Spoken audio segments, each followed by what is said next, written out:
I am a professional. I always aim true whether firing single rounds or full automatic.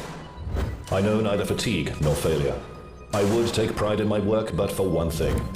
I do not know my target. I'm not the one who kills. That distinction belongs to the man who pulls my trigger. I am an assault rifle. My name is Kalashnikov.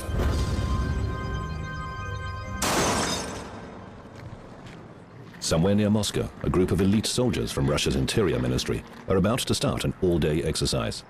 In the morning, they line up in formation. According to tradition, they pay homage to past comrades who've died in the line of duty. This unit has taken part in many counter-terrorist operations across Russia. They have a variety of firearms at their disposal, but their weapon of choice is still the Kalashnikov assault rifle. To these men, it's known simply as Kalash.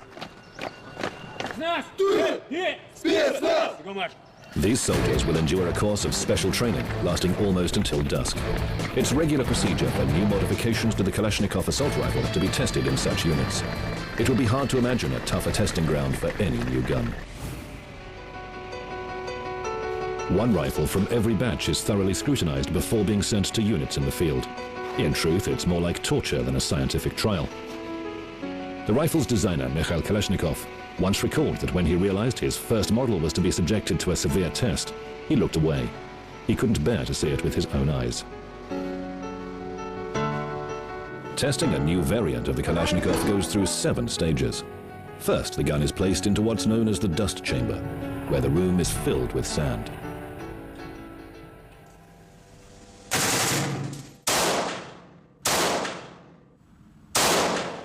The dust chamber is filled with fine particles of silica sand. The next stage will lead us to the sprinkler room. It imitates a subtropical climate. When US commandos fought in Vietnam, the hot and humid conditions often prompted them to improvise with captured Kalashnikovs rather than their own Army-issue M16 rifle. Kalashnikovs were far more durable in such a climate. Self-taught gunsmith Mikhail Kalashnikov came up with the prototype for his celebrated rifle at the age of 22. He set about designing it after he was wounded in action during the Second World War. Recognition of his achievement came 5.5 years later in 1947, when his model came first in a Defense Ministry firearm design contest. The new weapon was designated AK47. I took care to think over every single part to make them more technologically suitable for mass production. At the same time, I needed to make sure that the gun was as reliable and durable as its design dictates. That was not an easy task. In general, any designer must be very careful with regard to every detail of the design. Vietnam War veterans frequent this firing range in the US state of Virginia.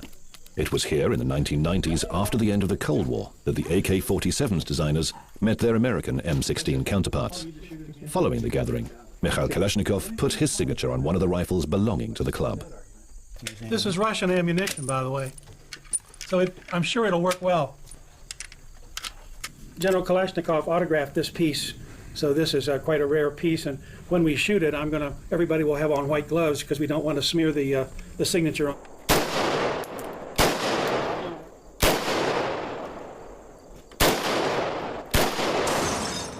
Kalashnikov assault rifles are mainly assembled by hand. People working at the Izhmash machine building plant in the city of Izhevsk never say weapon or assault rifle. They refer to it simply as the product. Some 20 variants of the AK have been turned out here since 1947. People across the globe instantly recognize the Kalashnikov. It is the most widespread firearm in the world today. The rifle is not only functional, but it's also a handsome model. Mikhail Kalashnikov likes to say that it cries out to be touched. Most of the workers at the machine building plant are women. It's thought they handle the mechanical operations requiring constant attention better than men. They know the rifle inside and out, even though the weapon is intended primarily for men. I often have to teach male workers, not only the newcomers, but also those who already know their job well. When I watch films on TV, I instantly recognize something made in our shop. It gives me great joy to see our products on screen. The first batch of Kalashnikovs made in 1947 was kept secret, so much so that officers concealed the weapons in cases and collected used cartridges. When the 5.45mm variant appeared in 1974, the situation was quite different. The Kalashnikov brand had gained fame far beyond Soviet borders after the Vietnam War. Special forces were some of the first to appreciate the benefits of the 5.45mm version. Shot patterning had improved, it was also much lighter, and there were no complaints about harsh operating conditions.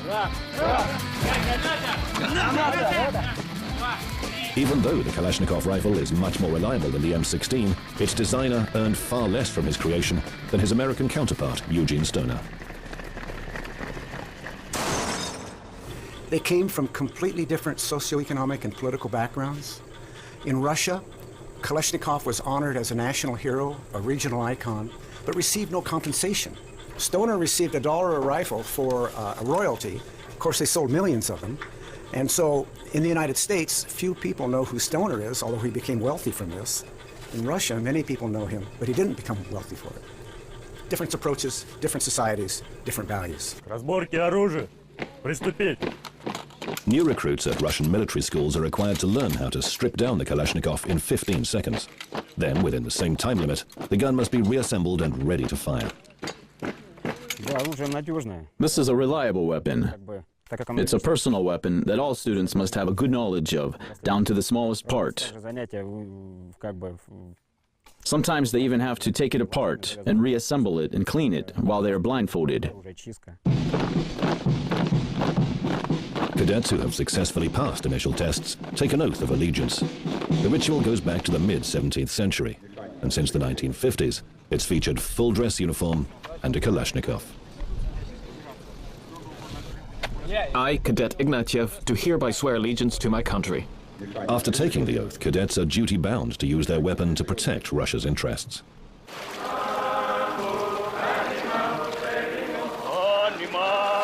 Kanimambu means thank you in Mozambique. The words of the song sung by these freedom fighters could just as easily be addressed to Mikhail Kalashnikov. In the early 1960s, the Soviet Union helped the Portuguese colony in its fight for independence. The rebels quickly got a feel for the Soviet rifle. After their victory, it became a national symbol. You see, in the middle of our flag, we have here the star and the book, the hoe, and the Kalashnikov. The book signifies education, and the hoe, our potential agriculture, and the Kalashnikov, the struggle for liberation of our country, and the start of internationalism. In Soviet times, the Ashevsk machine building plant worked around the clock in a bid to uphold what was then called internationalism. The employees joke that because everyone at the plant works like robots, if they were ever to find another job, even at a factory making meat grinders, the end product would still be a Kalashnikov. After spending 8 years at this conveyor belt, I can work with my eyes closed. In the week, they have regular jobs. But at weekends, these people change their stuffy office suits for battle dress. Laptops give way to Kalashnikovs. But these weapons are loaded with plastic balls instead of bullets. The plant is now making a Kalashnikov with a difference. Some call them fake because they can't kill. But everything else about these non-lethal rifles remains true to the original. Its weight, design, and appearance. Now, everyone can feel like a real soldier. It's not a fake, but rather a genuine Kalashnikov. Basically, this is the first attempt in Russia to use an electric mechanism to adapt a combat weapon to a game of airsoft. This thing is assembled from the same materials and on the same production lines as regular Kalashnikov assault rifles. This game, played by people fed up with the routine of everyday life, may look pointless. But in fact, the purpose of each round of airsoft is to achieve real tactical goals. Army units are likely to use airsoft in the future as a cost-effective method of tactical training in close-quarters combat. For the time being, though, men and women alike are only just beginning to get their hands on this non-lethal version of the iconic Kalashnikov. I'm not very strong because I'm a young woman. When I first began doing it, my hands ached a lot. But now I feel they have been getting stronger with each training exercise. I find that holding that thing is less of a problem now. There is another side to the popularity of the Kalashnikov. As one war comes to an end, arms dealers rake in huge profits by buying up used Kalashnikovs and selling them in other hotspots. For example, after the Soviet Union pulled its troops out of Afghanistan, a single rifle cost a mere $15. Today, the price for a functional Kalashnikov in the Middle East is around $1,000. We use this rifle as the main weapon of our struggle because it never misses targets. The Kalashnikov has proven its reputation in combat and demonstrated its sturdiness in complex conditions. In the 1980s, the CIA supplied the Afghan Mujahideen with thousands of Chinese-made Kalashnikovs. It was the first time that Soviet-designed weapons were used against Soviet soldiers. In the 21st century, however, those same firearms have now been turned against the United States. Many Al-Qaeda gunmen fight NATO forces using the very rifles that the US bought for them so long ago.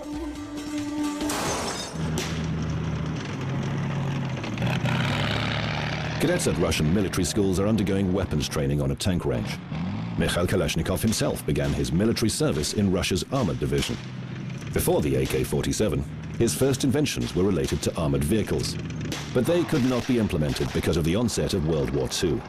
Kalashnikov miraculously survived after being wounded when his tank caught fire. As a result, he couldn't resume active service. And so he devoted all of his efforts to designing small arms. The first assault rifle models designed by Mikhail Kalashnikov gained popularity because they were waterproof. A later version was made for cartridges smaller than the 7.62mm original, but they often got jammed.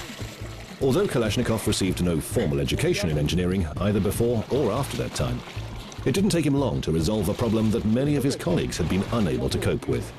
The result was the AK74 variant, which used 5.45mm cartridges. Just like its older brother, it too was waterproof. Today, critics often claim that the AK is outdated, but professionals note that any changes to make it more fashionable or modern looking would inevitably affect its most important feature, reliability.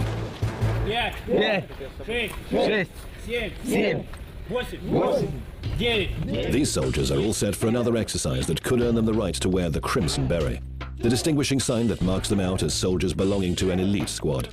They like to joke that if it were possible to train men to be as tough as the Kalashnikov, they would be the world's best special forces units. After the decision was made to select this weapon as the new Soviet assault rifle, the Russians immediately began improvements on it, even before it was issued. And they kept improving it, working on every feature of the rifle to optimize performance. The difference in that story is when the United States selected the M16 rifle from Colt, they forced the rifle to be issued for combat use before adequate testing. The United States government literally did nothing for 15 to 20 years after World War II to get serious about a lightweight semi-automatic rifle. Check it and then put the safety back on.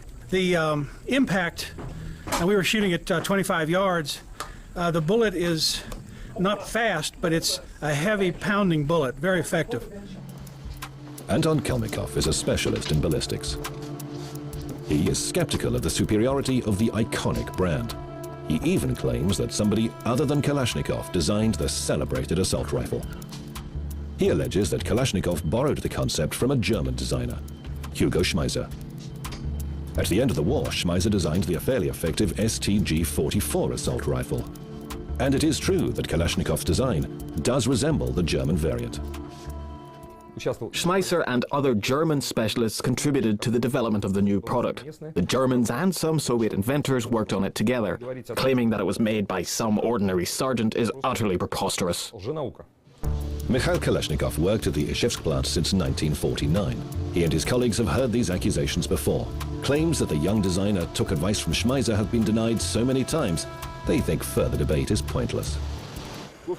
This place is awash with rumors. It's no secret that the German designer Hugo Schmeisser worked in this building after the war. I've seen an article on the internet claiming that he gave casual advice to the young Mikhail Kalashnikov, just in passing. That sounds ludicrous. Kalashnikov's work was a carefully guarded secret. Obviously, Hugo Schmeisser had no access to it. With their Kalashnikovs still wet after being carried through water, these men are ready to face a sand mound. Fighters in this special squad are being trained to handle standard weapons.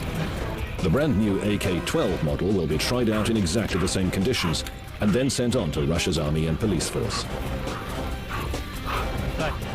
Kalashnikov was often asked about his rifle's design. He made no secret of the fact that he had indeed borrowed many ideas, but they had come from his Soviet colleagues, not from Hugo Schmeisser. Kalashnikov was able to integrate various solutions within one design to best advantage. Moreover, the new assault rifle was much more sturdy than its rivals. Whenever a Kalashnikov ran out of ammunition, it was still very useful in hand-to-hand fighting. Once bullets were available again, firing could resume without worrying about cleaning or lubricating the gun in battle. The rifle was designed so that any illiterate person in the world could operate it, disassemble it for basic cleaning, if any, and use it under all conditions. They had a documentary once on the History Channel where they were talking about the Afghans using the AKs in Afghanistan, and they had no concept to clean it. Why would you do that? And so they said they finally taught them to take their shoelaces off, tie them in a knot, dip it in motor oil, and pull that shoestring through the bore. I said that was clean. That was clean enough. When Kalashnikov made his weapon in 1947, the Soviet army desperately needed a modern assault rifle. The AK was a timely solution. Over time, Kalashnikov created a wide variety of rifles and machine guns. A concept formulated by one person is built into all these items. Their design is based on a single principle. The parts are interchangeable. The fact that this broad range of weapons has been designed by one person makes them very convenient. In the early 1990s, Mikhail Kalashnikov had his first opportunity to attend international small firearms exhibitions. Times had changed. Now, civilian weapons for hunting and sporting purposes were being developed based on his rifle. Kalashnikov personally tested the new models, as he had always done for his products.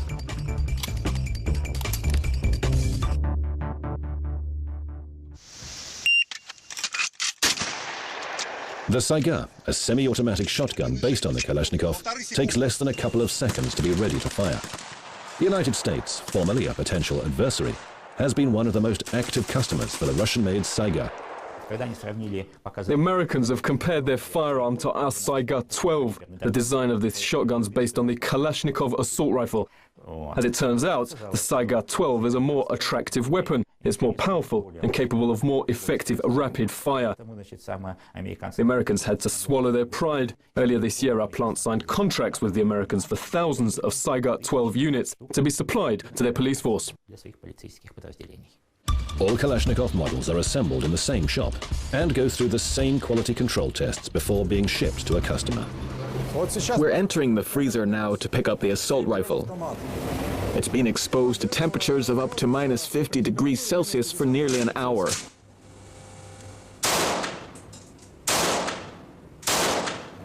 In my experience, the Kalashnikov has never had any problems working in freezing conditions. Not once has it jammed. This gun is very durable. One of the final tests is quite possibly the toughest. The assault rifle is dropped onto a concrete slab from a height of 2.5 meters.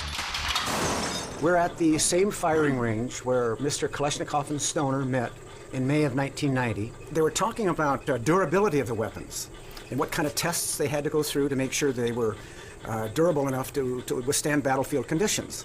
And one of the things that Stoner said was that he was required to drop this weapon from 11 feet and drop on concrete and be able to pick up the weapon and fire it. And at that point, Kalashnikov started laughing. And they asked him what he was laughing about. And he said, well, the way we do it in Russia is if the weapon doesn't function properly, they take the designer and they drop him from 11 feet onto a concrete floor.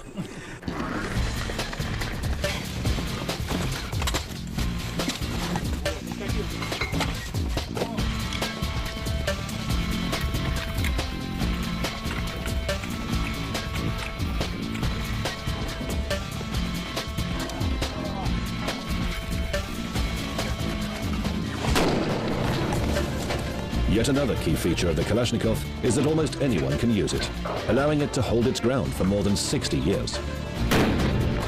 It's equally suited both to novices who have only just laid hands on it and professionals dealing with specific tasks. The beginner needs only a short time to acquaint himself with the rifle. Veteran Kalashnikov users, such as special forces, can modify their weapons, the choice depending on the mission. When we get a Kalashnikov assault rifle from the depot, we fit it out with a sight. This is a sample tuned up for a marksman. It features a retractable stock for ease of use. I can change the length of the stock too. I fixed a pistol grip onto it to make it more comfortable. The magazine holds 60 cartridges, more than the standard version. As the Special Interior Ministry squad wraps up its training exercise, each fighter must make sure that their weapon is still ready for battle after such extreme conditions.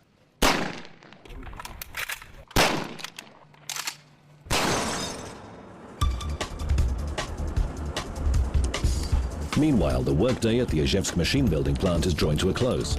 What's left is the final trial for the new rifle. A special video camera is set up next to Kalashnikov that has just gone through a rigorous series of tests. It records in slow motion every one of the Kalashnikov's moving parts. The gun saves the lives of soldiers on assignment. That's what it's supposed to do. And it always functions to the best of its abilities, whether covered in mud or frost. Mikhail Kalashnikov is now 93 years old. He's outlived most of his friends and rivals. Eugene Stoner, creator of the US Army's M16, died in 1997. In recent years, Kalashnikov has become increasingly unhappy about his rifle's reputation. Each year, an average of 250,000 people are killed by bullets fired from one of his weapons. I didn't want to design a weapon that was going to be used in wide-scale fratricidal war. I only wanted to help protect my country's borders. That's what I would wish for everybody, as well as myself. I have gone through every trial and tribulation, and I'm ready to go on working. There are some 100 million like me in the world. They say I have yet to outlive my usefulness. Far from it. I will be around for several decades more. I'm not easily replaced. Everything is changing, but I'm still, as I have always been, an assault rifle. My name is Kalashnikov.